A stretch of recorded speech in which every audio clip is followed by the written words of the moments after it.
ഇല്ല, അങ്ങനെയില്ല. ആ പാട്ട് മിക്കവാറും ഞാനാണ് ഭൂമുഖത്തിലുണ്ടാവാറ്. ഞാൻ വന്നു കഴിഞ്ഞാൽ സംഗീതകാരുള്ളൂ പലപ്പോഴും.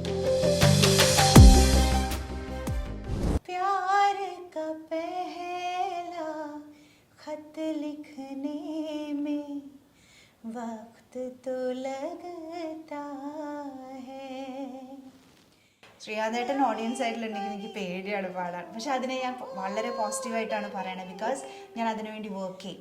ഞാൻ ചെയ്തിട്ടുള്ള മുഴുവൻ പരസ്യങ്ങളിലും സംഗീതയുടെ ശബ്ദമോ സംഗീതയുടെ പാട്ടോ സംഗീതയുടെ ഡബ്ബിങ്ങോ എല്ലാ അടിയും എല്ലാ ബഹളവും ഒരൊറ്റ പോയിന്റ് തീരും.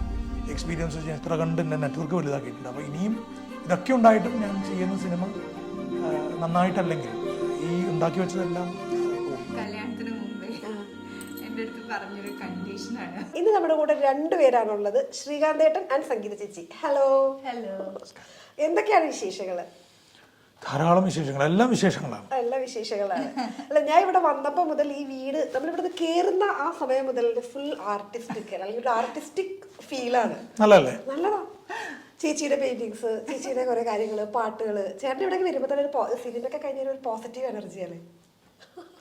അല്ല, പൂമുഖവാതിൽക്കൽ ആ പാട്ടാണ്. ഇല്ല, അങ്ങനെയില്ല. ആ പാട്ട് മിക്കവാറും ഞാനാണ് ഭൂമുഖത്തിലുണ്ടാവാറ്. ഞാൻ വന്നു കഴിഞ്ഞാൽ സംഗീതകാരുള്ളൂ പലപ്പോഴും. അതെന്താ ചേട്ടനല്ലേ കുറച്ചുകൂടെ തിരക്ക് ചേച്ചി?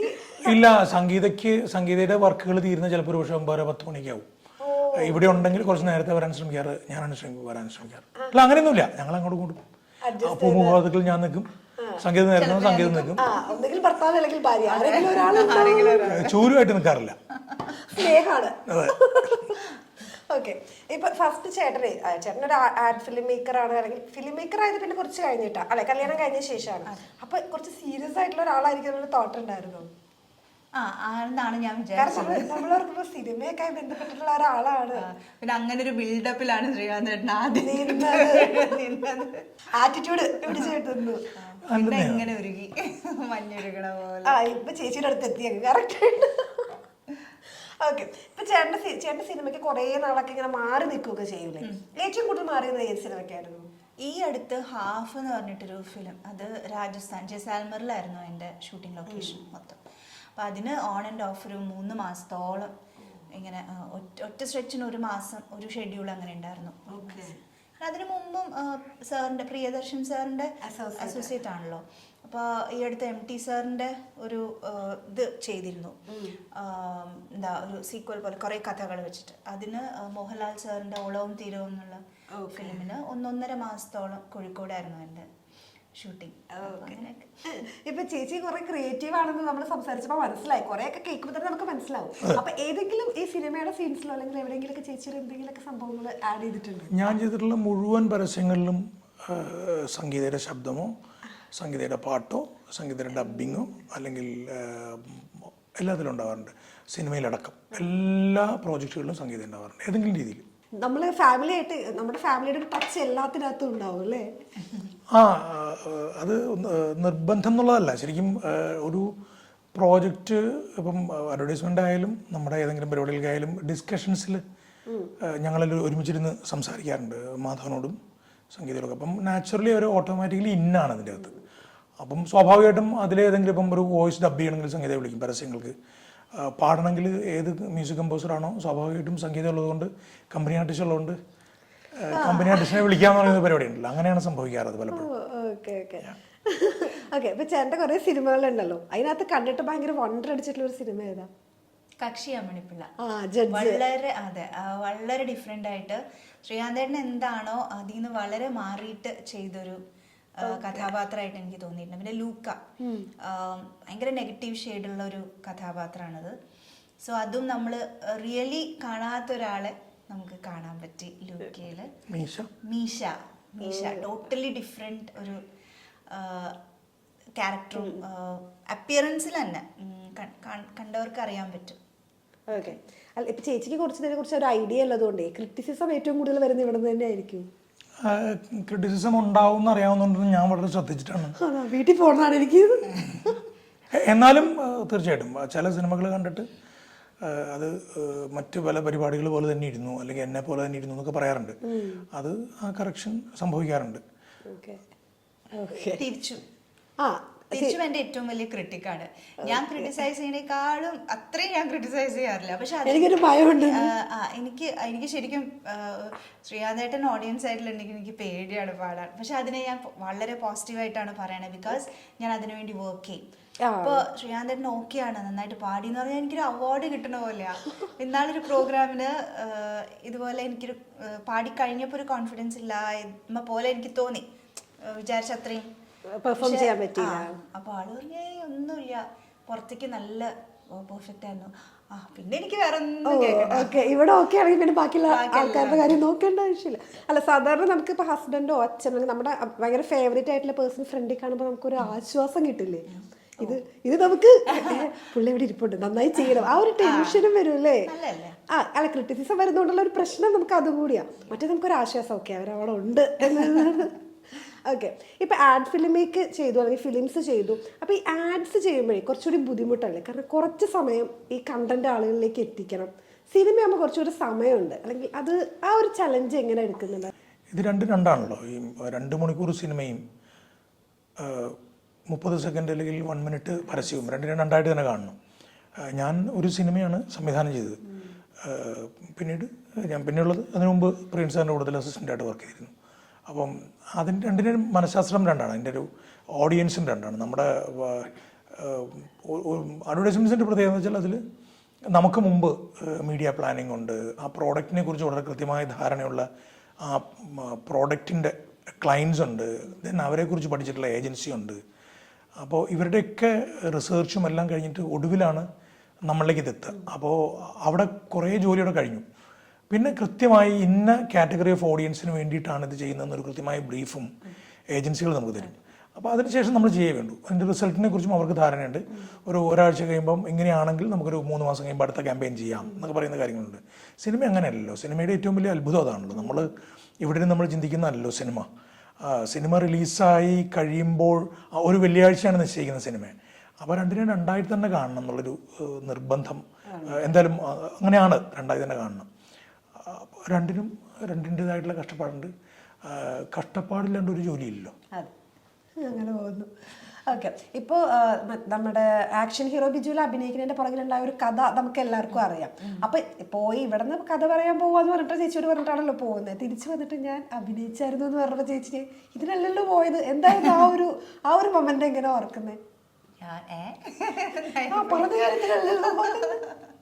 ശരിക്കും ഇതൊക്കെ കാരണം ശ്രീകാന്തേട്ടൻ നല്ലൊരു ആർട്ടിസ്റ്റാണ്, നല്ല ആക്ടർ ഉള്ളിലുണ്ട് എന്നൊക്കെ എനിക്ക് അറിയായിരുന്നു. പക്ഷെ ഒരിക്കലും അങ്ങനെ ഒരു ഓപ്പർച്യൂണിറ്റി ഇത്രയും ആകസ്മികമായിട്ട് വരും എന്നൊന്നും നമ്മൾ വിചാരിക്കില്ലല്ലോ. എന്തോ കാര്യത്തിന് പോയിട്ട് തിരിച്ചു വന്നപ്പോഴത്തേക്കും അവിടെ സിനിമയിൽ അഭിനയിച്ചോട്ടോ. വളരെ ഒരു ആകസ്മികതയുടെ ഒരു അത്ഭുതവും ഒക്കെ ഉണ്ടായിരുന്നു. എനിക്ക് തോന്നുന്നു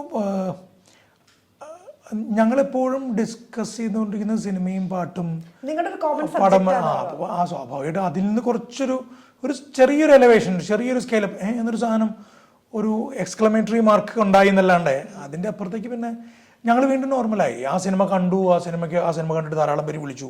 ശരിക്കും അപ്പോഴാണ് ഞങ്ങൾ 3 പേരും ഒരുപോലെ ചേട്ടാ ഇത്രയൊക്കെ ഉണ്ടോ, 2 സീനിലല്ലേ നമ്മളുള്ളൂ എന്ന് ഉള്ള ചിന്തയുണ്ടായത്. പക്ഷേ എബ്രിഷൻ സീൻ കഴിഞ്ഞപ്പോൾ തന്നെ എന്നെ വിളിച്ചു മാറ്റിയിട്ട് പറഞ്ഞത്, ശ്രീകാന്ത് ഭായി നിങ്ങളൊരു റൗണ്ട് പോകും എന്ന് പറഞ്ഞു. അപ്പോൾ ഞാൻ എന്തെന്ന് ചോദിച്ചില്ല, നിങ്ങൾ കണ്ടോ ഈ സിനിമ ഇറങ്ങി കഴിയുമ്പോൾ കണ്ടോ എന്ന് പറഞ്ഞു. അപ്പം നിവിനും എന്നോട് അങ്ങനെ തന്നെ പറഞ്ഞു, ചേട്ടാ കലക്കും എന്ന് പറഞ്ഞോട്. അപ്പം ഞാനത് അങ്ങനെ എടുത്തുള്ളൂ. അത് ഞങ്ങളെ സംബന്ധിച്ചിടത്തോളം ഞങ്ങൾക്കത് ഞങ്ങളുടെ ജീവിതത്തിലെ സിനിമയുമായി ബന്ധപ്പെട്ട ജീവിതത്തിൽ ഒരു പ്രത്യേക ഇടം ഉള്ളൂ. ടേണിംഗ് പോയിന്റ് എന്നൊക്കെ പിന്നീടാണ് പിടികിട്ടുന്നത്. ഒരു പരിപാടി കൂടെ നടന്നു, അഭിനയിച്ചു, അത്രയേ ഉള്ളൂ. ഞാനപ്പോഴൊന്നും ഒട്ടും പിന്നീട് അവസരങ്ങൾ കിട്ടുമെന്നോ ഒന്നും നമ്മൾ വിചാരിച്ചിട്ടില്ല. പക്ഷേ ആ സിനിമ കഴിഞ്ഞിട്ട് ഇമ്മീഡിയറ്റ്ലി എന്നെ ശ്യാം പുഷ്കരൻ വിളിക്കുന്നുണ്ട്, ചേട്ടാ അടുത്ത പരിപാടിക്ക് വരണമെന്ന് പറയുന്നുണ്ട്. അത് കഴിഞ്ഞപ്പോൾ കഥ പറഞ്ഞ കഥ എന്ന് പറഞ്ഞാൽ നമ്മുടെ എൻ്റെ സിനിമയിൽ തന്നെ വർക്ക് ചെയ്ത സിജു, അദ്ദേഹം ചെയ്ത സിനിമയിൽ വിളിച്ചു. അപ്പോഴത്തേക്കും ഞാൻ സിനിമാക്കാരൻ, നമ്മുടെ അനിലങ്കമാലി ലിയോ തദയൂസിൻ്റെ പടം. പിന്നെ എനിക്ക് ആലോചിക്കാൻ പോലും സമയം കിട്ടാതെ ഒരു 6-7 സിനിമകൾ ഒരു സ്ട്രെച്ചിലേക്ക് വരാം. പെട്ടെന്ന് ഞാൻ വീട്ടിലില്ലാതാവുക.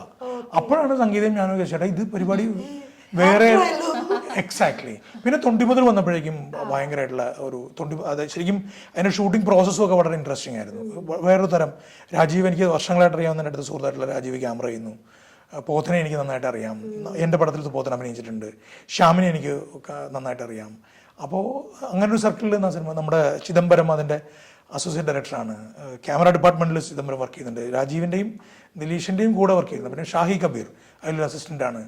അപ്പം മൊത്തത്തിൽ പിന്നീടാണ് ഞാൻ എത്രമാത്രം മൂല്യമുള്ള ഒരിടത്താണ് നിന്നതെന്ന് മനസ്സിലായത്. പിന്നെ അവിടെ നിന്നാണ് ശരിക്കും സീരിയസ് ആവുന്നത്. നമ്മൾ അഭിനയിക്കൽ എന്നത് നമുക്ക് അതുകൂടി നോക്കാം എന്ന് പറയും. പിന്നെ സിനിമയ്ക്കകത്തായിരിക്കുക, നമ്മൾ ഇതിൻ്റെ ഉള്ളിൽ തന്നെ ആയിരിക്കുക എന്നുള്ളത്. ഇപ്പം മുൻപൊക്കെ ആർട്ടിസ്റ്റുകളോട് കഥ പറയാൻ പോകുമ്പോൾ അസിസ്റ്റന്റ് ഡയറക്ടറിൽ നിന്ന് സംവിധായകനാവാൻ ശ്രമിക്കുക, നമുക്ക് ക്യാരവാൻ്റെ പുറത്തായിരുന്നു നമ്മൾ നിന്നിരുന്നത്. ഏതെങ്കിലും ഒരു സമയത്ത് അവരുടെ തിരക്കിൽ കഴിഞ്ഞതിന് ശേഷം കാണാനും, ചിലപ്പോൾ കണ്ടാൽ പോലും നമുക്കൊരു പക്ഷേ കഥ പറയാൻ പറ്റിക്കൊള്ളുന്നില്ല. കാരണം നമ്മുടെ മൂഡും ഒക്കെ ഈ ഒരു ഹറിബറിയുടെ ഇടയിലായിരിക്കും. അപ്പം അതൊക്കെ മാറിയിട്ട് എനിക്കിപ്പോൾ ക്യാരവാൻ്റെ ഉള്ളിൽ ആർട്ടിസ്റ്റുകളൊപ്പം ഇരിക്കാൻ പറ്റുന്നുണ്ട്. അവർ ഞാൻ പറയുന്നത് കേൾക്കുന്നുണ്ട്. അത് വേണ്ട ഒരു പരിഗണന എനിക്കുണ്ട്, ഒരു സ്പേസ് അവിടെയുണ്ട്. അപ്പോൾ തന്നെയല്ല നമ്മളവരുടെ കൂടെ അഭിനയിക്കുന്നു, നമ്മളവരുടെ കൂടെ സ്ക്രീൻ ഷെയർ ചെയ്യുന്നു. അപ്പോൾ കുറേ കൂടി നമ്മളൊരു അക്വൻറ്റൻസ് മാറിയിട്ട് കുറച്ചുകൂടെ നമ്മൾ ഇൻറ്റിമേറ്റ് ആയിട്ട് കുറച്ചുകൂടെ അടുത്ത് അറിയുകയും നമ്മളെന്താണെന്ന് അറിയുകയും ചെയ്യും. അപ്പോൾ ഞാനിപ്പോൾ എൻ്റെ സിനിമാ അഭിനയത്തിലെ അവസരങ്ങൾ ഞാൻ ഉപയോഗിക്കുന്നത് അതിനാണ്. ഇപ്പം ബിജുമേനോൻ്റെ കൂട്ടത്തിൽ 4 പടങ്ങൾ ചെയ്യുമ്പോൾ 4-5 പടങ്ങൾ ഞങ്ങൾ ഒരുമിച്ച് അഭിനയിച്ചു. ആസിഫലിയുടെ കൂട്ടത്തിൽ 6ഓളം സിനിമകൾ അഭിനയിച്ചു. ടൊവിനോയുടെ കൂട്ടത്തിൽ 3-4 പടങ്ങൾ അഭിനയിച്ചു. അപ്പോൾ ആ സമയങ്ങളൊക്കെ എനിക്ക് കിട്ടുന്ന അവസരങ്ങൾ, ഇപ്പം മുഴുവൻ സമയം സംസാരിക്കാൻ പറ്റില്ല, കാരണം അവരൊക്കെ പ്രധാനപ്പെട്ട ആൾക്കാരാണ്. അപ്പോൾ എനിക്ക് കിട്ടുന്ന അവസരങ്ങളിലൊക്കെ ഞാൻ അവരോട് സംസാരിക്കുകയും ഏതെങ്കിലും ഒരു കഥ പറയാനാണ് ഞാൻ ശ്രമിക്കുക. അല്ല, ഈ ഫിലിം മേക്കർ ആവാന്നുള്ളതാണോ ആക്ടർ ആവാന്നുള്ളതാണോ ഇഷ്ടം? കുറച്ചുകൂടി ഈസി ആയിട്ട് പോകുന്നത് ഏതായിരിക്കും? ഞാൻ നേരത്തെ പറഞ്ഞല്ലോ, അങ്ങ് ഈ നല്ല ജോലിയാണ് അഭിനയം എന്ന് പറയാം. എല്ലാവരുടെയും ശ്രദ്ധയിലേക്ക് പറയണം, അഭിനയം അങ്ങനെ എളുപ്പമുള്ള പണിയല്ല, എസ്പെഷ്യലി സിനിമയിലെ അഭിനയം. കാരണം ഈ ആക്ഷൻ്റെയും കട്ടിൻ്റെയും ഇടയ്ക്കുള്ള ഒരു പരിപാടി നമ്മൾ ചെയ്യേണ്ടത്. അപ്പോൾ കണ്ടിന്യൂറ്റി എന്ന് പറയുന്ന സംഭവമൊക്കെ ബാധകമാണ്. നമ്മൾ സിനിമ കണ്ടിന്യൂസ് ആയിട്ട് കാണണമെങ്കിലും, ക്ലാസ് എടുക്കുന്ന പോലെ ആയിപ്പോൾ എന്നാലും ഞാൻ പറയുകയാണ്, സിനിമ കണ്ടിന്യൂസ് ആയിട്ട് കാണണമെങ്കിൽ നമ്മൾ പല പല ഷോട്ടുകളാണ് ചെയ്യുന്നത്. അപ്പോൾ ആ ഷോട്ടിലേക്ക് മറ്റെല്ലാ ടെക്നീഷ്യൻസും ക്യാമറയുടെ പുറകിലേക്ക് മാറുമ്പോൾ ക്യാമറയുടെ മുമ്പിലേക്ക് വരുന്ന അവസാനത്തെ ടെക്നീഷ്യനാണ് സിനിമ. പക്ഷേ എത്രയോ നാളത്തെ ബാക്കിയെല്ലാ ടെക്നീഷ്യൻസിൻ്റെ അധ്വാനത്തിന് ഒടുവിൽ ഈ റെസ്പോൺസിബിലിറ്റീസ് മുഴുവൻ ചുമലിലേൽക്കേണ്ടി വരുന്ന ആളാണ് നടൻ. അപ്പോൾ വലിയ ഉത്തരവാദിത്തം അതിൻ്റെ അതുണ്ട്. നമ്മൾ എന്താലോചിച്ചാലും ആ നടൻ്റെയോ നടിയുടെയോ ആ പെർഫോം ചെയ്യുന്ന ആളുടെ പെർഫോമൻസിലാണ് അത്രയും നാളത്തെ ഏതോ സംവിധായകൻ്റെ ഏതോ തിരക്കഥാകൃത്തിൻ്റെ സ്വപ്നങ്ങൾ സാക്ഷാത്കരിക്കപ്പെടുന്നത്. അപ്പം ആ അഭിനയം അതുപോലെ ഗൗരവമുള്ള പണിയാണ്. അതിനേക്കാൾ കൂടുതൽ ജോലിയുള്ള, അതിനേക്കാളൊക്കെ എത്രയോ, കാരണം നടൻ എടുക്കുന്ന പണിയുടെ റെസ്പോൺസിബിലിറ്റി ആണുള്ളതെങ്കിൽ ഒരു സംവിധായകനുള്ളത് ടോട്ടൽ സിനിമയുടെ സ്കിപ്പറാണ് സംവിധായകൻ. അദ്ദേഹമാണ് ആ സിനിമ എങ്ങനെയാണ് വേണ്ടതെന്ന്, എൻ്റെ കാഴ്ചപ്പാട് അങ്ങനെയാണ്. പിന്നെ ഒരു സിനിമയിലെ ഏറ്റവും പ്രധാനപ്പെട്ട ആൾ എഡിറ്ററാണ്. അപ്പോൾ അതിനത്ര കണ്ട് ഗൗരവം ഉണ്ട് ആ പരിപാടിക്ക്. അപ്പം പക്ഷേ എനിക്ക് കിട്ടിയ അഡ്വാൻറ്റേജ്, ഞാൻ ക്യാമറയുടെ പുറകിൽ കുറേ കാലം വർക്ക് ചെയ്തു. ഞാൻ എല്ലായിടത്തും പറയാറുണ്ട്, ക്യാമറയുടെ പിന്നിൽ കുറേ കാലം വർക്ക് ചെയ്തുകൊണ്ടാണ് എനിക്ക് മുമ്പിൽ നിൽക്കുമ്പോൾ എന്തിനാണ് നിൽക്കുന്നത്, എവിടം വരെ ഉണ്ട് ഫ്രെയിം, ഇത് എന്താണ് ലെൻസ് എന്നൊക്കെ ഏറെക്കുറെ മനസ്സിലാക്കിയിട്ടാണ് നമ്മൾ നിൽക്കുന്നത്. ഒരു ഫ്രഷ് ആയിട്ട് നടൻ വന്ന് നിൽക്കുന്നതിനേക്കാൾ ഇതിൻ്റെ ടെക്നിക്കാലിറ്റീസ് ഏറെക്കുറെ മനസ്സിലായിട്ട് പോയി നിൽക്കുന്നതിൻ്റെ അഡ്വാൻറ്റേജ് എനിക്കുണ്ട്. നമുക്ക് ഒരു പ്ലേലിസ്റ്റ് ഉണ്ടാവും. ടെൻഷൻ വരുമ്പോൾ നമ്മൾ ഹെഡ്സെറ്റ് ഒക്കെ വെച്ച് പാട്ടൊക്കെ കേൾക്കും. ചേട്ടന് കുറച്ച് സുഖം, ഒരു പാട്ട് പാടുമെന്ന് ചോദിച്ചാൽ മതി. അങ്ങനെ ചേട്ടൻ പറയാറുണ്ടോ വന്ന് ടെൻഷൻ അടിച്ചിട്ട് വരുമ്പോൾ? സംശയമുണ്ടോ? അങ്ങനെ വരും പാടി കൊടുക്കുന്ന പാട്ടുകൾ ഏതൊക്കെ? ഏതെങ്കിലും ഒരെണ്ണം ഞങ്ങൾക്ക് കൂടെ വേണ്ടി പാടും. ഏത് വേണം പാടി? ചേട്ടന് കൂടുതൽ പാടി കൊടുത്തിട്ടുള്ളത് ഏതാ? അയ്യോ, 2-3 പാട്ടുകൾ സ്ഥിരമാണ്. അത് കുറച്ച് പഴയ മെലഡീസ് ഏതെങ്കിലും ആണ് എനിക്ക് തോന്നിയായിരുന്നു. ഓക്കെ, ഇപ്പൊ ഈ പുതിയതിനകത്ത് വരുന്നതിന്, പുതിയ നമ്മുടെ ന്യൂജനിൽ വരുന്ന കേൾക്കുന്ന ഒരു പാട്ട് ഏതെങ്കിലും ഉണ്ട് ഭയങ്കര ഇഷ്ടമായിട്ടുള്ള ഒരു പാട്ട്? പറഞ്ഞോളൂ. ഏതായാലും ചേച്ചിയുടെ പാട്ടായാലും കുഴപ്പമില്ല, ചേട്ടന് ഇഷ്ടമുള്ള പാട്ടായാലും കുഴപ്പമില്ല. അതിനെപ്പറ്റി ഞാൻ പറഞ്ഞോട്ടെ, എനിക്ക് പാട്ട് മതി. അയ്യോ, അതിന് ഈ ഭാഷയും പ്രശ്നമല്ല, എനിക്ക് ഒന്നും പ്രശ്നമല്ല. പിന്നെ ഈ അടുത്ത കാലത്ത് ഞങ്ങൾ ഈ മുല്ലപ്പൂമ്പൊടി ഏറ്റുകിടക്കും എന്ന് പറയുന്നത്, ഞാൻ കർണാട്ടിക്കിൻ്റെയും കഥകളി സംഗീതത്തിൻ്റെയും പിന്നെ അത്തരത്തിലുള്ള മെലോഡിയസ് രാഗാസിനെ കുറിച്ചൊക്കെ ഏറെക്കുറെ അന്വേഷിച്ച് പിടിച്ചു പോയപ്പോൾ ഉണ്ടായിട്ടുള്ള അറിവൊക്കെ വെച്ചിട്ട് ഞാൻ അതിൻ്റെ ആളായിരുന്നു. പക്ഷേ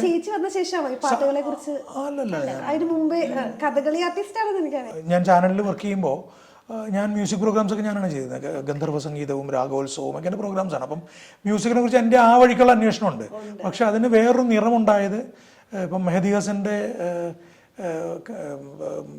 ഗസലുകൾ കേട്ടു തുടങ്ങുന്നത്, അല്ലെങ്കിൽ ഗൗരവമായി കേട്ടു തുടങ്ങുന്നത് സംഗീതം എൻ്റെ ജീവിതത്തിലേക്ക് വന്നതിന് ശേഷമാണ്. അതുപോലെ ഹിന്ദുസ്ഥാനി മ്യൂസിക്കിനെ കുറിച്ചിട്ടൊക്കെ അതിൻ്റെ ഓരോ വാക്കുകളുടെയും അർത്ഥം മനസ്സിലാക്കി അത് കേൾക്കുന്നതിൻ്റെ സുഖമുണ്ടല്ലോ. അതിൻ്റെ അർത്ഥം, അതായത് ഗസലുകൾക്ക് കൃത്യമായൊരു സിറ്റുവേഷൻ ഉണ്ട്, രാഷ്ട്രീയമുണ്ട് ഓരോ ഗസലിനും, ഓരോ നാടൻ പാട്ടുകൾക്കുള്ളതുപോലെ. കുട്ടപ്പേട്ടൻ്റെ കൂടെ കൂടുമ്പോൾ ഫോക്ലോറുകളുടെ രാഷ്ട്രീയം മനസ്സിലായി. അതുപോലെ തന്നെ ഗസലുകളുടെ ഒരു ഇമോഷണൽ സ്പേസ് ഉണ്ട്. അത് നമ്മളൊന്നും ചിന്തിക്കാത്ത രീതിയിലാണ് അവർ ഓരോന്നും, അപ്പോൾ അത് സംഗീതയ്ക്ക് ഉറുദു നല്ലപോലെ ഫോളോ ചെയ്യുന്ന ആളാണ് സംഗീത. ആൻഡ് ഹിന്ദുസ്ഥാനിയുടെ പിന്നാലെ ഉള്ളതുകൊണ്ട് എനിക്ക് ആസ്വാദനത്തിൻ്റെ പരിപാടി മാറി, അതിൻ്റെ ഒരു സ്വഭാവം മാറി. സോ സംഗീത അങ്ങനെ വരുമ്പോൾ തന്നെ അതാണ് സംഗീതയുടെ കൺഫ്യൂഷൻ. ഇപ്പം എനിക്ക് ഏറ്റവും ഫേവറേറ്റ് പാട്ടുകളുണ്ട്, അത് പലയിടത്തും നമ്മൾ പാടാറുമുണ്ട്. അതല്ലാതെ എന്നോട് ഇപ്പോൾ ഒരു പാട്ട് ഏതാ പാടേണ്ടത് വെച്ചാൽ ഞാൻ കൺഫ്യൂസ്ഡ് ആവും. കാരണം എനിക്ക് പാട്ടായാൽ മതി, നന്നായിട്ട് പാടുകയും ചെയ്യും സംഗീത. അപ്പം നമ്മൾ ദാറ്റ്സ് വാട്ട്. Okay, yes. പലയിടത്തും പാടാത്തൊരു പാട്ട് പാടാം. ഇതിന്റെ അർത്ഥം മനസ്സിലായപ്പോഴാണ് ഞാൻ കൂടുതൽ ആസ്വദിക്കാൻ തുടങ്ങിയത്. प्यार का पहला खत लिखने में वक्त तो लगता है, प्यार का पहला खत लिखने में वक्त तो लगता है, नए परिंदों को उड़ने में वक्त तो लगता है, प्यार का पहला खत लिखने में वक्त तो लगता है. ഏറ്റവും ഇഷ്ടപ്പെട്ട അവരെ കൂടെ പാടൂ, ആ കെട്ടിന്റെ. घाट अगर लग जाए तो फिर रिश्ते हो या डोरी, लाख करे कोशिश खुलने में वक्त तो लगता है. അതിന്റെ അർത്ഥം കൂടെ പറയും. അയ്യോ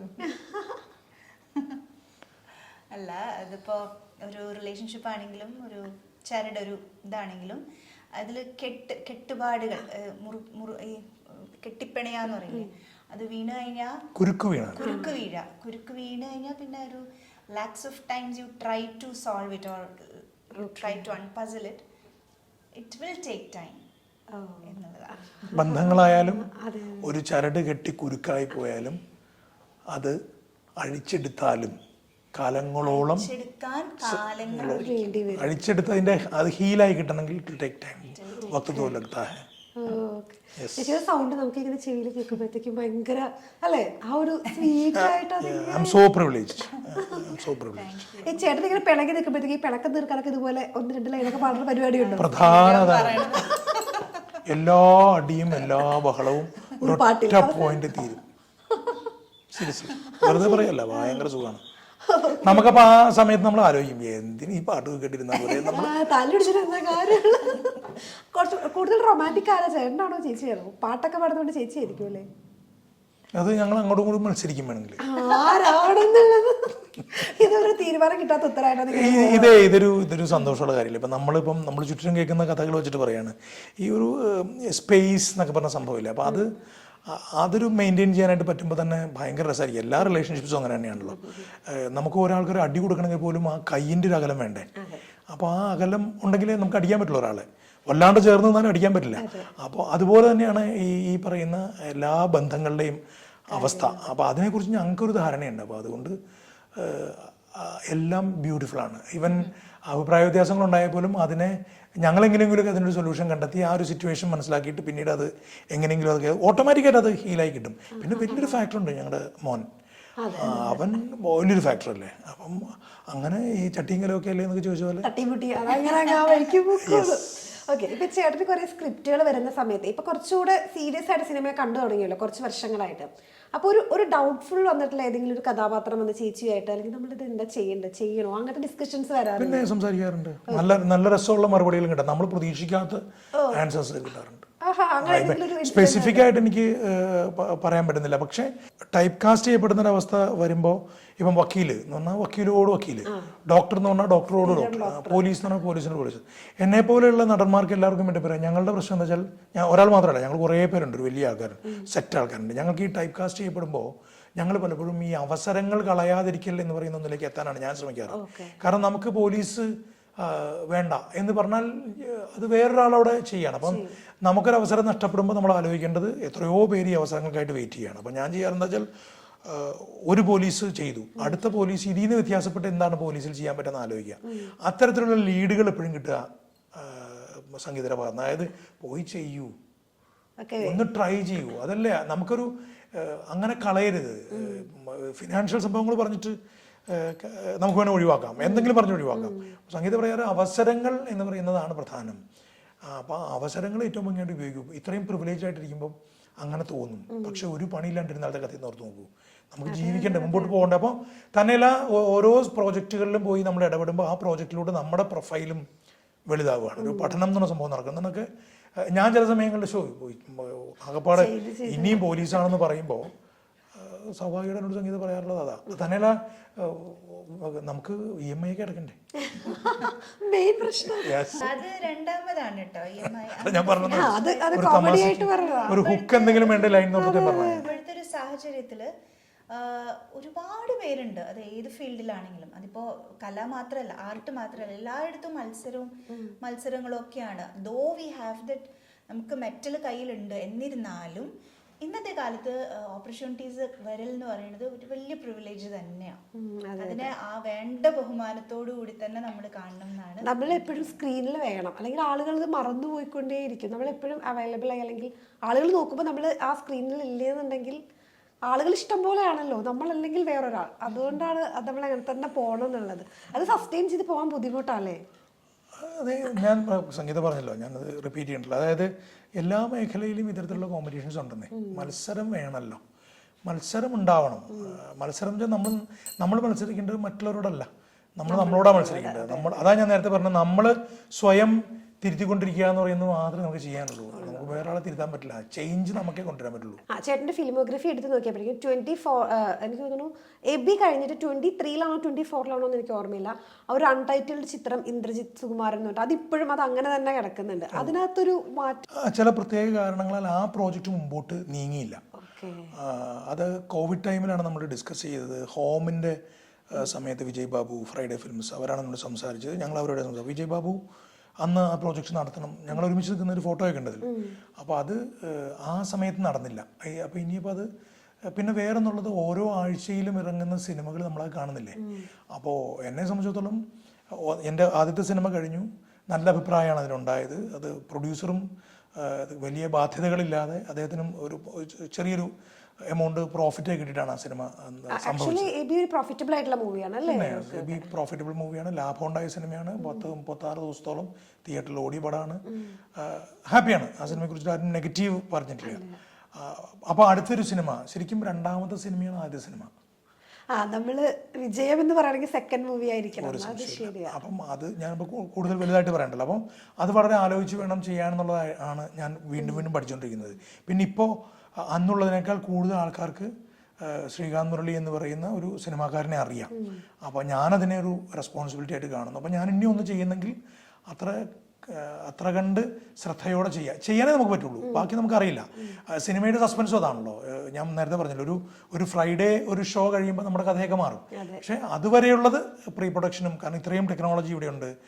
നമുക്ക് ഏതെല്ലാം രീതിയിലുള്ള സഹായങ്ങൾ ഇപ്പോൾ തേടാം. സിനിമയിലായാൽ കൂടിയും ഇത്രയും നാളുകൊണ്ട് ഞാൻ എൻ്റെ ഒരു പ്രൊഫൈൽ വെച്ചിട്ട്, അല്ലെങ്കിൽ എൻ്റെ ഒരു എക്സ്പീരിയൻസ് വെച്ച് ഇത്ര കണ്ട് എൻ്റെ നെറ്റ്വർക്ക് വലുതാക്കിയിട്ടുണ്ട്. അപ്പോൾ ഇനിയും ഇതൊക്കെ ഉണ്ടായിട്ടും ഞാൻ ചെയ്യുന്ന സിനിമ നന്നായിട്ടല്ലെങ്കിൽ ഈ ഉണ്ടാക്കി വെച്ചതെല്ലാം ഇപ്പോൾ എബിയുടെ ഒരു ഗുഡ് സർട്ടിഫിക്കറ്റ് നമ്മുടെ കയ്യിൽ ഇരിപ്പുണ്ട്. അത് കീപ്പ് ചെയ്ത് തന്നെ പോകണമല്ലോ. ആൻഡ് ഇപ്പോൾ ഈ ഇന്റർവ്യൂ നടക്കുന്നതും അങ്ങനെ തന്നെയല്ലേ. നമ്മൾ ചെയ്ത സിനിമയിൽ ഇപ്പം പെർഫോമറായിട്ട് നമ്മളെ സ്ക്രീനിൽ കാണുമ്പോൾ എനിക്ക് സിനിമയിൽ ഉണ്ടായാൽ മതി സത്യത്തിൽ. പക്ഷേ ഇപ്പോൾ നമ്മൾ കുറേ കൂടി അലേർട്ട് ആവണം എന്ന് തോന്നിയതുകൊണ്ട് ഇപ്പം അഭിനയിക്കാൻ ചാൻസ് കിട്ടുകയും ഇത്രയും സിനിമകളിൽ അഭിനയിക്കുകയും അതിലെ കഥാപാത്രങ്ങൾ ജനങ്ങൾ ഇഷ്ടപ്പെടുകയൊക്കെ ചെയ്യുന്നതിൻ്റെ ഭാഗമായിട്ടാണ് ഇപ്പം നമ്മൾ സംസാരിച്ചുകൊണ്ടിരിക്കുന്നത്. അപ്പോൾ ഇതൊരു റെസ്പോൺസിബിലിറ്റിയാണ്. എല്ലാം സിനിമയുമായി ബന്ധപ്പെട്ട ക്രിയേറ്റീവായിട്ടുള്ള എല്ലാ പരിപാടികളിലും വളരെ ഹാപ്പി ആയിട്ടാണ് നമ്മൾ ചെയ്യുന്നത്. പിന്നെ ഒരു ജോലിയായിട്ട് ഇതിനെ കാണുക എന്ന് പറയുന്നത് മണ്ടത്തരാണല്ലോ. എന്നെ സംബന്ധിച്ചിടത്തോളം സിനിമയുടെ ഏത് പ്രോസസ്സും ഞാൻ കാണുന്ന ജീവിതമായിട്ടാണ്. എനിക്ക് ജീവിതം തുടങ്ങുന്നത് അവിടുന്നാണ്. ഞാൻ നോർമൽ എൻ്റെ ബ്രെത്തും എൻ്റെ ബാക്കി എല്ലാ ഉപാപചയ പ്രവർത്തനങ്ങളും, എൻ്റെ മെറ്റബോളിക് ആക്ടിവിറ്റീസൊക്കെ പ്രോപ്പർ ആവുന്നത് സെറ്റിൽ പോയിരിക്കുമ്പോഴോ അല്ലെങ്കിൽ സിനിമയെക്കുറിച്ച് ഡിസ്കസ് ചെയ്യുമ്പോഴാണെന്നാണ് ഞാൻ വിചാരിക്കുന്നത്. എൻ്റെ സുഹൃത്തുക്കൾക്ക് അതറിയാം. ഞാൻ ഇങ്ങനെ വാദവരാതെ സിനിമയെ കുറിച്ച് പറഞ്ഞുകൊണ്ടിരിക്കും. കല്യാണത്തിന് മുമ്പേ എൻ്റെ അടുത്ത് പറഞ്ഞൊരു കണ്ടീഷനാണ്, ഞാൻ ചിലപ്പോ നിന്നെ ഡിവോഴ്സ് ചെയ്യും, പക്ഷെ സിനിമ വിടാൻ പറഞ്ഞാൽ ഞാൻ സിനിമ വിടില്ല. എന്റെ ആദ്യത്തെ ഭാര്യ സിനിമയാണ്. കണ്ടീഷൻ അതൊക്കെ അന്നത്തെ ഒരു തോന്നല് പറയുന്നതാണ്. അല്ല അതൊക്കെ പിന്നീട് നമുക്ക് ഇതെല്ലാം ഓരോ പ്രായത്തിൽ തോന്നുന്നല്ല. അന്ന് കുറച്ച് അഗ്രസീവായിട്ട് സിനിമയെ ഞാൻ അത്ര ഗൗരവമായി കാണുന്നു എന്ന് പറയാൻ ഞാൻ ഉപയോഗിച്ചൊരു പറച്ചിലാണ്. പക്ഷെ അത് ലിറ്ററലി അങ്ങനെ തന്നെയാണ്. ഇത്രയും 16-17 വയസ്സിൽ ഞാൻ സിനിമ എന്ന് ഇറങ്ങി തിരിച്ചാൽ എൻ്റെ വീട്ടുകാർക്കാർക്കും എന്താണ് കഥ എന്ന് പോലും അറിയില്ല. എൻ്റെ അമ്മ അപ്പുറത്തിരിക്കണല്ലോ, അമ്മ എന്നോട് ഇങ്ങനെയൊക്കെ ആണെങ്കിൽ സിനിമയിൽ ആയിക്കോ എന്ന് പറഞ്ഞത് ആക്ഷൻ ഹീറോ ബിജു ഞാൻ തലയോളപ്പുറമ്പ് തിയേറ്ററിൽ കൊണ്ട് കാണിച്ചതിന് ശേഷമാണ് എൻ്റെ അമ്മ ഇങ്ങനെയൊക്കെ ആണെങ്കിൽ സിനിമയിൽ ആയിക്കോ അപ്രൂവൽ കിട്ടിയത് അപ്പോഴാണ്. അപ്പം അതാണ് എൻ്റെ അവസ്ഥ. അപ്പോൾ ആ ഒരു യാത്രയും അതിൻ്റെ സ്ട്രഗിളൊക്കെ ഉണ്ടല്ലോ. ഞാൻ നേരത്തെ പറഞ്ഞ റെസ്പോൺസിബിലിറ്റിക്ക് അതുമായിട്ട് ബന്ധപ്പെട്ടതാണ്. വൺ ഫൈൻ ഡേ മോർണിംഗ് ഓടി വന്ന് ഇതല്ല ഞാൻ. അപ്പം ഓഫ് കോഴ്സ് ഓരോരുത്തർക്കും ഓരോന്നാണ് ജീവിതം. അപ്പോൾ എനിക്ക് സിനിമയിൽ ഉണ്ടാവുക എന്നുള്ളതാണ്, ഞാൻ ഉണ്ടാവുകയും ചെയ്യും. ഓക്കെ, ചേച്ചിക്ക് സിനിമ ബാക്ക്ഗ്രൗണ്ട് അങ്ങനെയൊന്നും ഇല്ലായിരുന്നല്ലോ. ഓക്കെ, അപ്പൊ ചേട്ടനാണെങ്കിൽ ഓൾറെഡി കുറെ കഥകളുണ്ട്. അതായത് ഇപ്പോൾ പ്രിയദർശൻ സാറിന്റെ അസോസിയേറ്റ് ആയിട്ട് അതിന്റെ ചന്ദ്രലേഖയിൽ വർക്ക് ചെയ്തിട്ടുണ്ട്. അങ്ങനെ ലെജൻസിന്റെ കൂടെ ഒക്കെ ഉള്ള ഒരാളാണ്. അപ്പൊ കുറെ കഥകൾ കേട്ടിട്ടുണ്ടാവില്ലേ? പിന്നെ അങ്ങനെ കേട്ടൊരു ഇൻട്രസ്റ്റിംഗ് ആയിട്ടുള്ള ഏതെങ്കിലും ഒരു സ്റ്റോറി ഉണ്ടോ? അത് കല്യാണം കഴിഞ്ഞൊക്കെ വന്ന സമയത്ത് ഇങ്ങനെയൊക്കെയാണോ സിനിമയിലൊക്കെ നടക്കുന്നത്? ചൂസ് ചെയ്യാൻ പറഞ്ഞാൽ എനിക്ക് പെട്ടെന്ന് കിട്ടുന്നില്ല. ഒരുപാട് കഥകള് പിന്നെ ഇത്രയും നേരം കൊണ്ട് മനസ്സിലായിട്ടുണ്ടാവും ഒരുപാട് കഥകൾ പറയണം. ഈ സെറ്റിൽ നടക്കുന്ന കാര്യങ്ങളൊക്കെ വന്ന് പറയുമോ? എപ്പോഴും എല്ലാം ഒന്നും പറയില്ല, പക്ഷെ സ്പെസിഫിക് ആയിട്ട് പിന്നെ നമ്മൾ ട്രാവലൊക്കെ ചെയ്യുമ്പോൾ എന്തെങ്കിലും ഒരു റീസൺ ഒക്കെ വന്നു കഴിഞ്ഞാൽ അതായിട്ട് കണക്ഷൻ ഉള്ള എന്തെങ്കിലും ഇതൊക്കെ വന്നു കഴിഞ്ഞാൽ പറയും.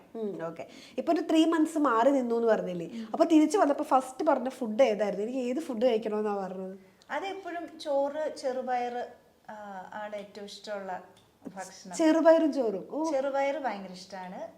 വീട്ടിലുണ്ടാക്കുന്ന ചെറുപയർ ചോറ് നെയ്യും കൂട്ടി കഴിക്കാൻ. Okay okay okay. സാധാരണ എല്ലാവരും വേറെ എന്തെങ്കിലുമൊക്കെയാണ് പറയാ. അപ്പൊ ഇത് അവിടെ അവൈലബിൾ ആയിരുന്നില്ലേ രാജസ്ഥാനില്? കിട്ടിയിരുന്നു. നമുക്ക് പ്രൊഡക്ഷൻ ചാപ്പാട് വൈകുന്നേരം ചെറുപയറുണ്ടല്ലോ, അതൊക്കെയല്ല നമ്മുടെ സന്തോഷം. അത് ചെറുപയർ ഇഷ്ടമുള്ള ഫുഡ് ആയതുകൊണ്ട് കുഴപ്പമില്ല, അത് എവിടെ പോയാലും കിട്ടുന്നുണ്ട്. കുറച്ച് കൂടുതൽ വെക്കാൻ പറയും ഞാൻ. പ്രോട്ടീൻ റിച്ച് ആവാൻ. പ്രോട്ടീൻ ഒക്കെ പിന്നെ കേട്ടോ, നമുക്ക് ചെറുപയർ ഭയങ്കര ഇഷ്ടമാണ്. ചെറുപ്പം മുതൽ ഇഷ്ടമായതുകൊണ്ട് വേറെ ഒന്നും നോക്കിയില്ല.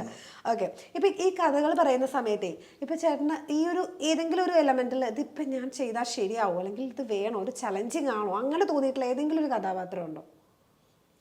ഇല്ല കേട്ടോ. അതിന്റെ കാരണം എന്താ വെച്ചാല് ഞാൻ ചെയ്യേണ്ട കഥാപാത്രങ്ങളെ കുറിച്ചിട്ടുള്ള ധാരണയുള്ളത് എന്നെക്കാൾ ധാരണയുള്ള കാരണം എൻ്റെ റൈറ്റേഴ്സും ഡയറക്ടേഴ്സും ഒക്കെ. അപ്പം എൻ്റെ പകുതി പണി അവിടെ കഴിഞ്ഞു. അതായത് ഇത് ചേട്ടനാണ് ചെയ്യേണ്ടതെന്ന് അവർ തീരുമാനിക്കുമ്പോൾ തന്നെ നമ്മുടെ ടെൻഷൻ എപ്പോഴാണ് ഡയറക്ടർക്ക് ഇത് ഇഷ്ടപ്പെടുവോ എന്നുള്ളതാണ് പ്രധാനപ്പെട്ട ടെൻഷൻ. പിന്നെയാണ് സിനിമയിൽ ഇത് വർക്കാവുന്നൊക്കെയല്ലോ, അദ്ദേഹത്തിന് ഇഷ്ടപ്പെടുമോ എന്നുള്ളതാണ് ഞാൻ നോക്കാറുള്ളത്. അപ്പോൾ അവിടെ പകുതി ജോലി കഴിഞ്ഞു. അതായത് റൈറ്റേഴ്സും ഡയറക്ടേഴ്സുമാണ് എന്നെ വേണമെന്ന് തീരുമാനിക്കുക. തന്നെയല്ല ഞാനൊരു മുഴുനീള കഥാപാത്രങ്ങളൊക്കെ ചെയ്യില്ലല്ലോ. ഏതെങ്കിലും സിനിമയിൽ ഒരു പെർട്ടിക്കുലർ സമയത്ത് കൺവിൻസിങ് ആയിട്ടുള്ള ഒരാളായിട്ട് വരണം എന്ന് പറഞ്ഞിട്ടാണ് ഇപ്പം ഫോറൻസിക് സർജനായിട്ടും വക്കീലായിട്ടും ഒക്കെ നമ്മൾ ചെല്ലുന്നത്. അപ്പം അവിടെ നമ്മൾ ഫിറ്റാണെന്ന് തീരുമാനം എടുത്തതിന് ശേഷം ആയതുകൊണ്ട് ടെൻഷൻ കുറവാണ്. എത്ര ഒരു സീനിയർ ആയിട്ടുള്ള ഡയറക്ടേഴ്സ് ആയാൽ പോലും ഞാൻ അവരുടെ അടുത്ത് പോയിരുന്ന് സാർ ഇങ്ങനെയാണെന്ന് പറഞ്ഞ് ആണ് ആ ഒരു ടെൻഷൻ മാറ്റി.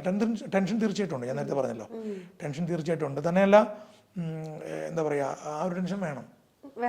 അല്ലെ സിനിമ ഇറങ്ങുന്ന ദിവസം ടെൻഷൻ ഉണ്ടോ? ചേട്ടൻ ഭയങ്കര ടെൻഷനാണോ? ഇന്ന് എന്താവും ചേച്ചിയോട് പറയാറുണ്ടോ? ഫ്രൈഡേ ആണ്. ഇല്ല, നമ്മുടെ ജോലി ചെയ്ത് കഴിഞ്ഞാൽ കഴിഞ്ഞു. പിന്നെ സിനിമ റിലീസ് പറഞ്ഞ പോലെ ഞാൻ ഒന്നാമത്തെ കാര്യം നമ്മളുടെ ഷോൾഡറിലല്ല സിനിമ. ആ സിനിമ നന്നായാൽ നമ്മൾ വളരെ ഹാപ്പിയാണ് എന്നുള്ളത് എൻ്റെ അപ്പുറത്തേക്ക് വേറൊന്നുമില്ല. പിന്നെ ആ സിനിമ കാണാൻ പോകും, സ്വാഭാവികമായിട്ട് ആ സിനിമ ഞങ്ങൾ ഒരുമിച്ച് കാണാൻ പോകും. ആ സിനിമയ്ക്ക് ഇനി എന്തെങ്കിലും സംഭവിച്ചോ, സിനിമ നല്ല അഭിപ്രായം അല്ല കേൾക്കുന്നതെങ്കിൽ ഒരു കുറച്ച് നേരത്തേക്ക് സങ്കടമൊക്കെ ഉണ്ടാവും. ഷോ എന്നൊക്കെ പറയും. അവ തീർക്കാനായിട്ട് എവിടെയെങ്കിലും ഒരു ഭക്ഷണം കഴിച്ച് വീട്ടിൽ വന്നിരുന്നോ? അല്ല, എന്തെങ്കിലും സന്തോഷം കണ്ടെത്തും. അതെ. റൈറ്റിംഗ്സ് ഒക്കെ ഉണ്ടോ ചേച്ചിക്ക്? എഴുത്ത് പരിപാടി കുറവാണ്. വായിക്കാൻ ഇഷ്ടമാണ്, അത് എൻജോയ് ചെയ്യും. സാഹിത്യം എൻജോയ് ചെയ്യും. ഓക്കെ, നല്ലൊരു സാഹിത്യ സൃഷ്ടി വായിച്ചു കഴിഞ്ഞാൽ എനിക്ക് ഒരുപാട് സന്തോഷം തോന്നാം. ഞാൻ ഇവിടെ വരുമ്പോ ബെന്യാമിന്റെ ബുക്ക് ഇരിക്കുന്നുണ്ട്, അപ്പൊ അത് ചേച്ചിയിലായിരുന്നു? ശ്രീയാന്നിട്ട് നല്ലോണം വായിക്കും. ഞാനും അങ്ങനെ ഒറേഷ്യസ് റീഡർ ഒന്നും അല്ല, ബട്ട് ഇഷ്ടമാണ്. അങ്ങനെ ചേട്ടനൊരു റൈറ്റിംഗ്സ് ഒരു തിരക്കഥ പ്രതീക്ഷിക്കാവോ? തിരക്കഥ പ്ലസ് സോങ് റൈറ്റിംഗ് ഉണ്ട്, പാട്ടുകൾ എഴുതും. ഈ അടുത്ത് ശ്രീയാന്തിനെ എഴുതിയിട്ട് ഞാൻ ഒരു പാട്ട് കമ്പോസ് ചെയ്തിട്ടുണ്ടായിരുന്നു. ആ 2 ലൈൻ പാടാൻ പറ്റും? പാട്ട് മാധവ നിന്റെ നെറുകയിൽ ഇളവേൽക്കാൻ നീലക്കടമ്പുകൾ വിരിയുകയായി നിൻമുരളി തഴുകുമൊരു നേരം മധുരമദന കഥയോർക്കും വിരഹിയാം യമുനതൻ സ്വരം സ്വയം പദങ്ങൾ തീർക്കും പ്രമദവനിക നിറച്ചൂടും യദുകുലരജനികൾ പൂക്കും മുകിലുകൾ ഋതുപദമാടും. അഷ്ടവിരോഹിണിക്ക് ഇറക്കിയതാണ്. ഇപ്പൊ കഴിഞ്ഞപ്പോ അല്ലേ? ഓക്കെ. ഞാൻ പാടുമ്പോഴേ ചേട്ടനെ നോക്കിക്കൊണ്ടിരിക്കുന്നത്, കാരണം ചേട്ടൻ അതിൻ്റെ അകത്ത് ഇങ്ങനെ ലയിച്ചത് നമ്മുടെ വരികൾ ഇങ്ങനെ കേൾക്കാതുള്ളത് അതൊരു വല്ലാത്ത ഫീലാണ് അല്ലേ? Okay okay. അതിനു മുമ്പ് എഴുതിയിട്ടുണ്ട് കേട്ടോ. ഇത് ഫസ്റ്റ് ടൈം അല്ല പാട്ട് എഴുതുന്നത്. അതിനു മുമ്പ് ഒരുപാട് ജിങ്കിളുകള് പിന്നെ പാട്ടുകളൊക്കെ എഴുതിയിട്ടുണ്ട്. ഓക്കെ. തിരക്കഥ എന്ന് പറഞ്ഞല്ലോ, അപ്പൊ അത് ഏകദേശം ഏതൊരു ജോണറാണ്, എന്തെങ്കിലും ഒരു ഐഡിയ നമുക്ക് തരാൻ പറ്റുമോ? ഫാമിലി ഫീൽ ഗുഡ് ഒരെണ്ണമുണ്ട്, പിന്നെ ഒന്നുള്ളതൊരു ത്രില്ലർ ഒന്നുണ്ട്, പിന്നെ ഒന്നൊരു റോം കോം ഒന്നുണ്ട്, പിന്നെ ഒരു റൊമാൻറ്റിക് ത്രില്ലർ ഒരു ഇൻവെസ്റ്റിഗേഷൻ പരിപാടിയുണ്ട്. ഓൾമോസ്റ്റ് എല്ലാം സെറ്റാണോ? എൻ്റെ ഭാഗത്തു നിന്നുള്ള എഴുത്തുകൾ കഴിഞ്ഞിട്ടുണ്ട്. അപ്പൊ ഇനി അത് സംഭവിക്കാത്തത് അത് സംഭവിക്കും. സിനിമയിൽ അഭിനയിക്കാൻ തിരക്കായതുകൊണ്ടാണ്. ഓക്കെ. അപ്പൊ ഈ ഡയറക്ഷനും അഭിനയം ഈ ലൈഫും എല്ലാം കൂടി ഈ ബാലൻസ് ചെയ്ത് എങ്ങനെ കൊണ്ടുപോകാൻ പറ്റും? അതിപ്പോ ജവഹർലാൽ നെഹ്റുവിനും വിൻസെന്റ് ചർച്ചിലിനും എനിക്കും നിങ്ങൾക്കും ഒക്കെ 24 മണിക്കൂറേ ഉള്ളൂ. അതെ, അതിനകത്ത് ചെയ്യാന്നുള്ളതാണ്, പരിപാടി ചെയ്യാന്നുള്ളതാണ്. ഓക്കെ. കത്തനാരുടെ അപ്ഡേഷൻ എന്താണെന്ന് ചോദിച്ചാൽ ചേട്ടൻ പറയും എനിക്ക് പറയാൻ പറ്റില്ല, അവിടെ നിന്ന് പറയരുത് എന്ന് പറഞ്ഞിട്ടുണ്ട്. ചേച്ചിയോട് എന്തെങ്കിലും പറഞ്ഞിട്ടുണ്ടോ കത്തനാരെ പറ്റി? 2 ദിവസം കൂടി ഷൂട്ട് ചെയ്യാറുണ്ടെന്ന് മാത്രമേ പറഞ്ഞിട്ടുള്ളൂ, വേറൊന്നും പറഞ്ഞിട്ടില്ല. എന്തെങ്കിലും ഒരു കഥാപാത്രത്തെ കുറിച്ച് ഒന്നും പറഞ്ഞിട്ടില്ല? എങ്ങനെ ആയിരിക്കും വരാൻ പോകുന്നത്, അല്ലെങ്കിൽ എന്താ ഒരു അല്ല, എല്ലാവർക്കും അറിയാവുന്നതുപോലെ, അതെ, എല്ലാവർക്കും അറിയാവുന്നതുപോലെ ജയസൂര്യ കഴിഞ്ഞ 4 വർഷമായിട്ട് വേറെ സിനിമകളൊന്നും ചെയ്തിരിക്കുകയാണ്. അത് കഴിഞ്ഞിടയ്ക്ക് വിനായകൻ്റെ ഒരു പടം ജയസൂര്യ ഷൂട്ട് ചെയ്ത് തീർത്തു. അപ്പം ജയസൂര്യ എന്ന വളരെ മിടുക്കനായ നടൻ്റെ എന്താ പറയുക ഹിലേരിയസ് പെർഫോമൻസ് ഉള്ള ഫിലിമാണ്. പിന്നെ ഞാൻ അന്ന് പറഞ്ഞതിൽ നിന്ന് പിന്മാറുന്നില്ല. ടെക്നോളജി ഏറ്റവും മനോഹരമായിട്ട് ഉപയോഗപ്പെടുത്തിയിട്ടുള്ള റോജിൻ്റെ സിനിമയാണ്. പിന്നെ അതിന് നല്ല എന്താ പറയുക, ഈ പറഞ്ഞ പോലെ മച്ച് വെയ്റ്റഡ് ഫിലിം എന്നുള്ള നിലയ്ക്ക് നമുക്ക് കാണാൻ വകയുള്ള ഒത്തിരി എലമെൻറ്റുകളുള്ള ധാരാളം പാൻ ഇന്ത്യൻ നടന്മാരും നടിമാരും ഒക്കെ ഉള്ള സിനിമയാണ്. രാജീവൻ എന്ന തെന്നിന്ത്യയിലെ ഏറ്റവും പ്രഗത്ഭനായ തെലുങ്കും കന്നഡവും തമിഴും ഹിന്ദിയും ഒക്കെ പ്രൊഡക്ഷൻ ഡിസൈൻ ചെയ്യുന്ന രാജീവനാണ് എൻ്റെ പ്രൊഡക്ഷൻ ഡിസൈനർ. അപ്പോൾ അത്തരത്തിൽ 8th 9th സെഞ്ച്വറിയും ഒക്കെ റീക്രിയേറ്റ് ചെയ്തിട്ടുള്ളൊരു പരിപാടിയാണ്. പിന്നെ ഞാൻ നേരത്തെ പറഞ്ഞല്ലോ, സിനിമ എപ്പോഴും നമ്മൾ എന്തൊക്കെ സിനിമയെക്കുറിച്ച് പറഞ്ഞാലും സിനിമ എപ്പോഴും ആ ഒരു ഫ്രൈഡേ ആണ് സിനിമയുടെ ഭാവം നിശ്ചയിക്കുക. അത് നമുക്ക് പ്രതീക്ഷിക്കാനേ പറ്റുള്ളൂ. അപ്പോൾ നമ്മളെ സംബന്ധിച്ചിടത്തോളം നമ്മൾ എല്ലാവരും ആ ജോലി ഗംഭീരമായിട്ട് എൻജോയ് ചെയ്ത് തീർത്തു. ഒരു സാധാരണ സിനിമയ്ക്ക് എടുക്കുന്നതിൻ്റെ ഒരു 4 ഇരട്ടിയോളം എഫർട്ട് ഇട്ടു. ഞാനങ്ങനെ പറയുമ്പോൾ ഈ സാധാരണ സിനിമ എന്ന് പറയുമ്പോൾ ഞങ്ങളൊക്കെ പിന്നെ എന്താ 2ാം കൂടിയിലാണോ എന്ന് ചോദിക്കുക. അങ്ങനെയല്ല, എല്ലാ സിനിമയിലും എല്ലാവരും ആത്മാർത്ഥമായിട്ട് പണിയെടുക്കും. നമ്മളും ഒരു സിനിമയും മോശമായിട്ട് പണിയെടുക്കുന്നില്ല. പക്ഷേ ഇതിന് പ്രൊഡക്ഷൻ ലൈനിൽ വലിയ പ്രൊഡക്ഷൻ ആയിരുന്നു. അത് ഗൂഗിളത്തെ പോലൊരു വലിയൊരു കമ്പനി അത് ഏറ്റെടുക്കുന്നു, അവരത് ഭംഗിയായി മുമ്പോട്ട് കൊണ്ടുപോകുന്നു. ഇത്രയും വലിയ ഒരു ബജറ്റ് ആ സിനിമയ്ക്ക് വരുന്നു എന്നറിയുമ്പോഴും അവർ വലിയ പ്രതീക്ഷകളോടെയാണ് അവരും. ദാറ്റ്സ് ഇറ്റ്, അതേ ഉള്ളൂ. അതാണ് ശരിക്കും. ബാക്കി നമുക്ക് പ്രതീക്ഷിക്കാം. ഇനിയിപ്പോൾ എന്തായാലും പടം എനിക്ക് തോന്നുന്നു പടം ഇമ്മീഡിയറ്റ് ആയിട്ട് ഡിസംബറിലോ ജനുവരിയിലൊക്കെ റിലീസിന് തയ്യാറായിക്കൊണ്ടിരിക്കുകയാണ്. അപ്പം ഓക്കെ. ഇനിയിപ്പോൾ ചേട്ടൻ്റെ സിനിമകളിൽ എന്തായാലും ചേച്ചിയുടെ പാട്ടുകൾ ഉണ്ടാവുമല്ലോ അല്ലേ? ഉറപ്പല്ലേ? സ്വാഭാവികമായിട്ടും അത്തരത്തിലുള്ള സിറ്റുവേഷൻസ് എന്തായാലും ഇത്രയും തിരക്കഥകൾ എഴുതിയ സ്ഥിതിക്ക് എന്തായാലും ഒരു 1-2 പാട്ടുകൾ പ്രതീക്ഷിക്കുന്നു. ഇതിന്റെ കൂടെ സംഗീത ഇതിന്റെ കൂടെ നമ്മുടെ കൂടെയുള്ള ഒരാളല്ലേ. അപ്പം നമുക്ക് സ്വാഭാവികമായിട്ടും ഫസ്റ്റ് ഡിസ്കഷൻ നടക്കുക, ഏറ്റവും ആദ്യത്തെ കഥ പറച്ചിൽ, ഏറ്റവും ആദ്യം ഒരുപക്ഷെ കഥ കേൾക്കുകയൊക്കെ ചെയ്യുന്ന സംഗീതമാണ്, ചിലപ്പം മാധവനാണ്. അപ്പം നാച്ചുറലി അവർക്ക് ഏതൊക്കെ രീതിയിൽ, പാട്ട് മാത്രമല്ല ഞാൻ ഉദ്ദേശിച്ചത്, ഏതൊക്കെ രീതിയിൽ കമ്മിങ് പ്രോജക്റ്റ് ഉണ്ടോ അതിലൊക്കെ ഉണ്ടാവും. ചിലപ്പോൾ പ്രൊഡ്യൂസ് ചെയ്യും, പ്രൊഡക്ഷനിൽ ചിലപ്പോൾ ഇടപെടാം, ക്രിയേറ്റീവ് സൈഡിലൊക്കെ എൻ്റെ കൂടെ ഉണ്ടാവാറുണ്ടല്ലോ. അപ്പോൾ ഞങ്ങൾക്ക് ഒളിഞ്ഞും തെളിഞ്ഞും ഒക്കെ ഉണ്ടാവാറുണ്ട്. അപ്പം ഞങ്ങളുടെ അടുത്തൊരു പരിപാടി വരുമ്പോൾ ആ സിറ്റുവേഷൻ അനുസരിച്ചിട്ട് ഹാൻഡിൽ ചെയ്യാമെന്ന് വിചാരിച്ചിട്ടുള്ളത്. പിന്നെ വേറെ എന്നുള്ളത്, ഈ ഞാൻ നേരത്തെ പറഞ്ഞില്ലേ, ഇതൊരു ഇന്നതിന് ഞാൻ ഇടപെടാം എന്നൊക്കെ പറയുന്ന ഒരു കൃത്യമായ ഒരു വരയും നമ്മൾ വരച്ചു വെച്ചിട്ടില്ല. അതെ അതെ അതങ്ങനെ സംഭവിച്ചു പോകും. അപ്പം അഡ്വർടൈസ്മെന്റ്സ് ചെയ്യുമ്പോൾ എനിക്ക് പ്രൊഡക്ഷൻ ടീമുണ്ട്. കഴിഞ്ഞ 20 വർഷമായിട്ട് എൻ്റെ കൂടെയുള്ള 25 വർഷമായിട്ട് എൻ്റെ കൂടെയുള്ള ആൾക്കാരുണ്ട്. 2000 മുതലുള്ള എൻ്റെ സുഹൃത്തുക്കളുണ്ട്. ആ കൂട്ടത്തിലൊരു അംഗമാണ് സംഗീത. ഒരു ടെക്നീഷ്യൻ എന്നുള്ളതൊക്കെ നമ്മുടെ കൂടെ ഉള്ള ഒരാളാണ്. അപ്പം കമ്മിങ് പ്രോജക്റ്റിന് സിനിമ ആയാലും എന്തായാലും സംഗീതം ഉണ്ടാവും, മാധവനുണ്ടാവും. അതെ, ക്യാമറയ്ക്ക് മുന്നിലും പുറകിലും എല്ലായിടത്തും ഉണ്ടാവും. ഇനി ഏതൊക്കെ സിനിമകൾ ഇറങ്ങാറുള്ളത്? ഇപ്പോൾ ഇറങ്ങാറുള്ളത് ഒറ്റക്കൊമ്പൻ എന്ന ഗോകുലത്തിൻ്റെ ഫിലിം, സുരേഷ് ഏട്ടൻ്റെ പടം. ദെൻ ദൃശ്യം 3 ഞാനുണ്ട്. ജിത്തു ജോസഫും ഞാനും നാട്ടുകാരാണ്. ഇപ്പോഴാണ് ജിത്തുവിൻ്റെ പടത്തിൽ അഭിനയിക്കുന്നത്. അതിൻ്റെ സന്തോഷമുണ്ട്. പിന്നെ of course much weighted film, India മുഴുവൻ വെയിറ്റ് ചെയ്യുന്ന സിനിമ അല്ലേ.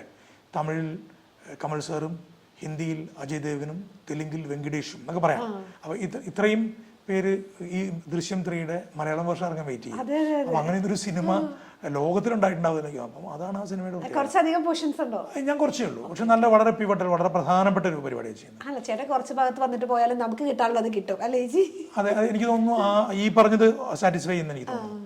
പിന്നെ നേരത്തെ പറഞ്ഞ ഹാഫ് എന്ന പടം, പിന്നെ കുറേയേറെ പടങ്ങൾ തീരുമ്പം പത്മകുമാർ സാറിൻ്റെ ഫിലിമുണ്ട്, ജോസഫ് പത്മകുമാർ സാറിൻ്റെ റോഷൻ മാത്യു ഫിലിമിൽ ഞാനുണ്ട്. ദെൻ സലീം അഹമ്മദ് സാറിൻ്റെ ഫിലിമിൽ ഞാനുണ്ട്. റൈഡ് എന്നൊരു പടം രതീഷ് മേനോൻ ചെയ്തിട്ടുള്ള പടത്തിൽ ഞാനുണ്ട്. ദെൻ സത്യൻ തികാട് സാറിൻ്റെ നമ്മുടെ അഖിൽ സത്യൻ, ഇപ്പോൾ ഞാൻ മോൻ എന്ന് പറയേണ്ടതില്ല, അഖിൽ സത്യൻ, നമ്മുടെ പാച്ചുവും അത്ഭുതത്തോടും ചെയ്ത അഖിൽ സത്യൻ്റെ സിനിമയിൽ ഞാനുണ്ട്. സർവം മായ ആ സിനിമയിൽ ഞാനുണ്ട്. ഞാൻ താന്തോന്നി ഫിലിം ചെയ്ത ജോർജിൻ്റെ ഒരു പടം ICU എന്ന പടം, നമ്മുടെ വിപിൻ ജോർജും ഞാനും ഒരു പടത്തിലുണ്ട്. പിന്നെ മാധവൻ കങ്കണ റണാവത്ത് ഒരു Hindi Tamil multilingual film, AL Vijay Tamil, Madras പട്ടണവും ദൈവത്തിരുമകനൊക്കെ. വിജയ് ഞാനൊക്കെ ഒരുമിച്ച് പ്രിയൻ സാറിൻ്റെ അസിസ്റ്റൻസ് ആയിരുന്നവരാണ്. വിജയുടെ സിനിമയിൽ ഞാൻ ഹിന്ദി തമിഴ് ഫിലിമാണ്, അതിൽ ഞാൻ പ്രധാനപ്പെട്ട പരിപാടി ചെയ്തിട്ടുണ്ട്. പിന്നെ ഒരു തെലുഗു ഫിലിം വരാഹി എന്നൊരു പടം, അതിൽ വില്ലൻ ചെയ്തിട്ടുണ്ട്. അത് നമ്മുടെ പരിയേരും പെരുമാളിലെ നായികയായിരുന്നു ആനന്ദി ആണ് ആ പടത്തിലെ ആൻറ്റഗണിസ്റ്റായിട്ട് മെയിൻ വില്ലനായിട്ട് ഞാൻ ചെയ്തിട്ടുണ്ട്. ഇതൊക്കെയാണ് പെട്ടെന്ന് ഓർമ്മ വരുന്നത്. ഇനി എബ്രിഡ് ഷൈൻ, നമ്മുടെ എന്നെ കണ്ടെത്തിയ എബ്രിഡ് ഷൈൻ്റെ സ്പാ എന്നുണ്ട് പുതിയ പടം, ഭയങ്കര കോൺട്രവേഴ്ഷ്യൽ ആകാൻ പോകുന്ന സിനിമയാണ്. സംഗീത കണ്ട സിനിമ സ്പാ എന്നുണ്ട് പടം, ഉടനെ തന്നെ റിലീസ് ഉണ്ടാവും. സ്പാ നവംബറിൽ റിലീസ് പ്ലാൻ ചെയ്യുന്ന അവർ, എനിക്ക് തോന്നുന്നു നവംബറിൽ തന്നെ നടക്കുന്നുണ്ടാവും. നവംബർ 2nd വീക്കിലോട്ട് റിലീസ് പ്ലാൻ ചെയ്തത്. അങ്ങനെ ഒത്തിരി പടങ്ങൾ നടക്കുന്നുണ്ട്. ആ നിലയ്ക്ക് നമ്മൾ ടോട്ടലി എൻഗേജ്ഡ് ആണ്. ഓക്കെ, അപ്പോൾ ഈ തിരക്കഥകൾ സംഭവിക്കാൻ അപ്പോൾ ഇനി സമയം എടുക്കുമെന്നാണ് പറയുന്നത്. കാരണം ഇത്രയും സിനിമകൾ ഇനി ഇറങ്ങി അടുത്ത സിനിമകൾ പ്രൊജക്ട് കമ്മിറ്റ് ചെയ്ത് ഈ സിനിമകളിൽ എൻ്റെ ജോലി ഇനിയിപ്പം ഇതിന്റെ പ്രൊമോഷൻസ് ഉണ്ടാവും, അതിന്റെ റിലീസിന്റെ സമയത്ത് അവരുടെ ഒപ്പം ഉണ്ടാവണം തീർച്ചയായിട്ടും. അതാ ഞാൻ ചോദിച്ചത്. ഞാൻ ഫെബ്രുവരി മാർച്ച് വരെയൊക്കെ എനിക്ക് ഇപ്പോഴും പ്രോജക്റ്റുകളുണ്ടെന്നാണ് എൻ്റെ വിശ്വാസം. ഞാൻ സംസാരിച്ച് വെച്ചിട്ടുണ്ട്. സിനിമയല്ലേ, അങ്ങോട്ടും ഇങ്ങോട്ടും മാറാം. പിന്നെ ഞാൻ പറഞ്ഞല്ലോ, നമ്മളുടെ ഡേറ്റ്സ് ഒന്നും ഒരിക്കലും നമ്മളുടെ കയ്യിലല്ല. പ്രധാനപ്പെട്ട ആൾക്കാരുടെ ഡേറ്റിനോട് ചേർന്നിട്ടാണ് നമ്മുടെ ഡേറ്റ്സ്. അവർ ആ ദിവസമാണ് അവൈലബിൾ ആയിട്ടുള്ളത്, അതുകൊണ്ട് ചെല്ലൂ എന്നാണ് പറയുന്നത്. യെസ്. അപ്പം അങ്ങനെ സംഭവിച്ചുകൊണ്ടിരിക്കുന്നു. ഇപ്പം ഞാൻ നമ്മുടെ കാർത്തിക് സുബ്രാജിൻ്റെ production they are doing a Malayalam film. അപ്പോൾ അതിൽ അഭിഷേക് രാജ എന്നൊരു ഡയറക്ടറാണ്, ഈസ് എ തമിഴ് ഡയറക്ടർ. ഭയങ്കര വളരെ മിടുക്കനായിട്ടുള്ള ആളാണ്. അപ്പോൾ അദ്ദേഹത്തിൻ്റെ ഒരു പ്രോജക്റ്റിൽ ഇപ്പോൾ കഴിഞ്ഞ ദിവസം സൈൻ ചെയ്ത് അടുത്ത ആഴ്ച എൻ്റെ ഷൂട്ട് കേരളത്തിൽ വെച്ച് തന്നെയാണ് അത് നടക്കുന്നുണ്ട്. അപ്പം പല പരിപാടികളും ഇങ്ങനെ സംഭവിച്ചുകൊണ്ടിരിക്കുന്നുണ്ട്. ദെൻ നമ്മുടെ നെയ്മർ സംവിധാനം ചെയ്ത സുധി മാഡിസൻ്റെ ഒരു പടം കമ്മിറ്റ് ചെയ്തിട്ടുണ്ട്. സന്തോഷ് എന്ന ഡയറക്ടറുണ്ട്, അദ്ദേഹത്തിൻ്റെ ഒരു പടം കമ്മിറ്റ് ചെയ്തിട്ടുണ്ട്. ഓക്കെ, അപ്പോൾ എന്തായാലും ഇത്ര നേരം കണ്ടതിൽ സന്തോഷം, സംസാരിച്ചതിൽ സന്തോഷം. കുറേ സിനിമകൾ ഇനി ഇറങ്ങാനുണ്ട്. എല്ലാം സക്സസ് ആവട്ടെ, എല്ലാവിധ ആശംസകളും. ചേട്ടൻ്റെ സിനിമയിൽ ചേച്ചിക്ക് പാടാൻ നമ്മളത് പ്രതീക്ഷിച്ചിരിക്കുകയാണ്, അതും സംഭവിക്കട്ടെ ഉടനെ തന്നെ. എല്ലാവിധ ആശംസകളും. Thank you.